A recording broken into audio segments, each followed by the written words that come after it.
constantly reminded of a time back when I was in the ordination process and I was taking some standard psychological tests, as all potential clergy do. And one of the questions on one of the tests was something along the lines of, have you seen a vision?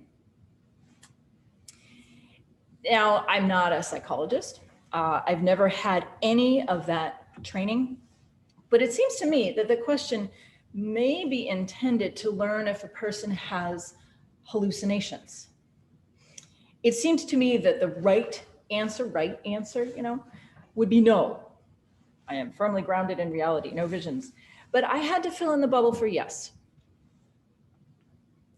Peter and James and John would have also had to fill in that bubble for yes, right?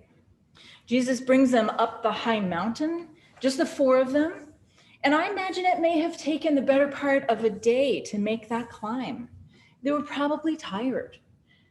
Mark doesn't give us a whole lot of details, which is of course very typical for Mark, but he does say that Jesus was transfigured before them and his clothes became dazzling white, such as no one on earth could bleach them. And there appeared Elijah and Moses, who were talking with Jesus. Now that is a vision. And of course, Peter, who's terrified and didn't know what to say, immediately suggests to Jesus that they somehow make this vision permanent by building 3 dwellings, one each for Moses and Elijah and Jesus. But of course, visions are not permanent.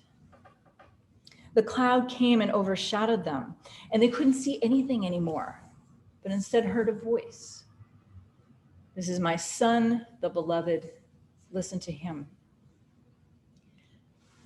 And then it was just the 4 of them, standing there on the mountain, just like they had been before.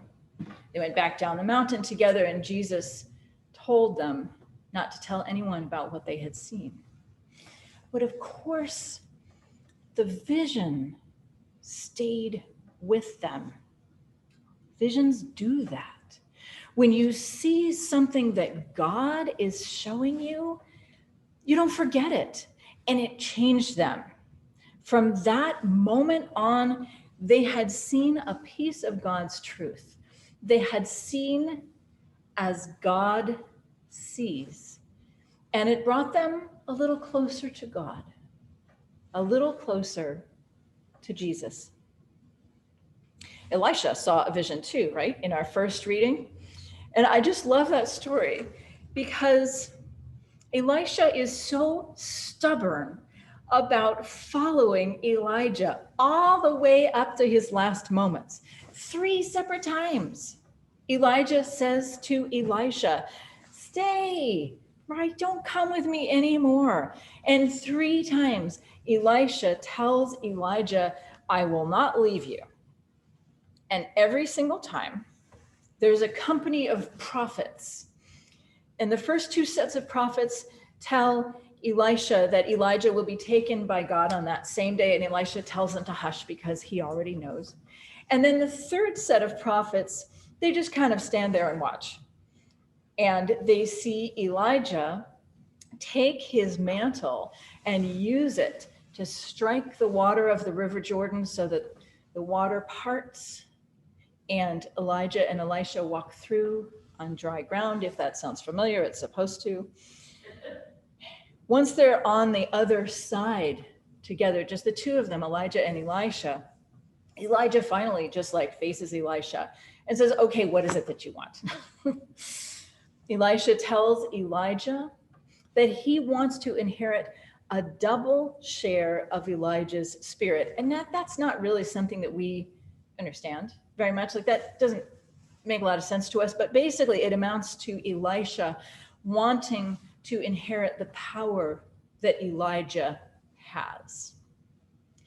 And the condition that Elijah sets is that Elisha has to see him being taken away, which is exactly what happens just in the next sentence.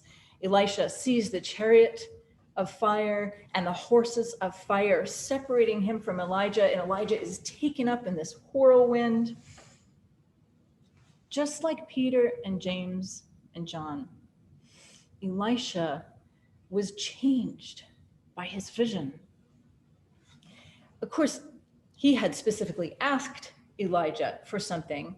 And from the rest of the stories about Elisha, if you just keep on reading the book of 2 Kings beyond that, it definitely looks like he received that double portion of Elijah's spirit. I mean, Elisha performs lots of miracles. He engages in lots of prophecy.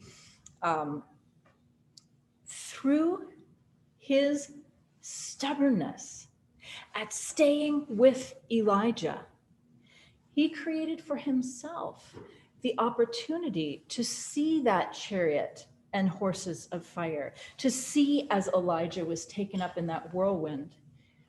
For that moment, he saw God's truth. He saw as God sees, and he was changed. So from these two examples, we can see that visions come to people who, in one way or another, are prepared for them or have worked for them. Even if they haven't worked intending to set up for a vision like Peter and John and James, but of course those three followed Jesus all the way up the high mountain before that vision of transfiguration. And Elisha followed Elijah from place to place to place, even when Elijah told him to stay put. Elisha didn't know what was happening, what was going to happen, but he certainly put work into that relationship, right? And we can also see that visions are set into the ordinary lives of the people who receive them. And these two readings, we may find it easy to call what happened visions because they seem really supernatural to us, right? But really, what happened was a glimpse into God's truth, a moment of seeing the way God sees set into the ordinary life of the people who received those visions. And so here's what I think. I think that we can do things in our own lives to prepare ourselves for opportunities to see the way God sees. I think that we can prepare ourselves to receive moments of clarity, to receive moments of seeing God's truth.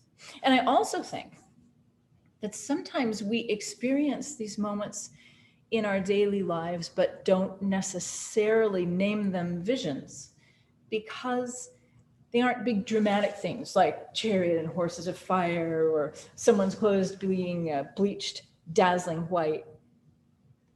So, for example, when we know something about something, when we learn something, we see that thing differently. Think, for example, about a flower, or think of a tree. And maybe it's just a pretty flower, or maybe it's just a tall tree, and that's great. That's very nice. You can go on about your day. It's all good. But if you happen to know something about that particular type of flower, about that particular type of tree, you see it differently. You may, for example, you may know how deep those roots go into the ground to search for nutrients. Or you may know that the blossom of that flower is precisely the same length as a hummingbird's beak. Or you may have tasted honey that's made from the nectar of that particular type of flower that gives us a different way of seeing. When we know things more intimately, it helps us to see them differently, and I would say brings us more opportunities for those glimpses into God's truth, more opportunities to be open to seeing the way God sees. The same thing is true about things and places and history. So for example, when you are aware that the sweater that you're wearing was knitted for you by your grandmother, it is no longer just a sweater, right? Or when you remember that you are standing on land that was once inhabited by native peoples who were driven off of it, your perspective changes. When you gain a sense of the history of a place or an institution like a church, you see it differently. You see more of the truth and you see more through God's eyes. And people, my son had a friend, another little boy, and I got to know the little boy a little bit, But when his mother told me about his journey through cancer, beginning when he was just 2 years old, I saw this little boy differently. Sometimes we forget how much we don't know about people, how we don't know about their backgrounds, their history, their lives, what they do every day. And we make judgments about them, even subconsciously, and that's perfectly normal. It's just the way we get through the day. And then as we get to know people, as we hear their stories, as we see their lives through their eyes, we can move a little bit closer to seeing them the way God sees them, to seeing the truth of them, which brings us closer to God and closer to them. When we pay attention and learn, we move closer to God. We get practice into seeing the way that God sees and seeing God's truth. And sometimes when we're prepared and we're open and we're available to God, we may see a vision, whether it's a momentary glimpse into the truth of another part of God's creation, or a vision that seems more supernatural. It's a moment of truth, a moment of clarity, a moment of seeing the way that God sees.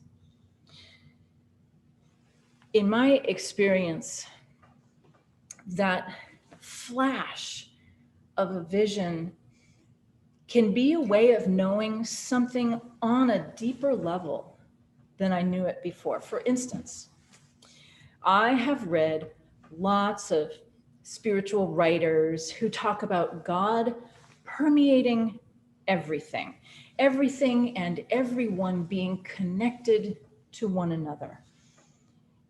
All that is, all that has been, all that will be is part of a larger whole. We're all connected, not separated. We are one in God. And that's great. I believe it. But it wasn't until one time when I was praying, and suddenly a vision came to me, and I could see all the threads of light that connect everyone and everything to each other. That changed me. It was just a moment, but it has stayed with me, and it has changed me. You can't force a vision to come to you. No one else can somehow drop one into your head. But you can prepare yourself. You can be open. You can give God the opportunity to show you something new. And when that happens, you will be changed, which is what the Christian journey is all about. Changing little by little, step by step, more and more into the person that God is calling us to be.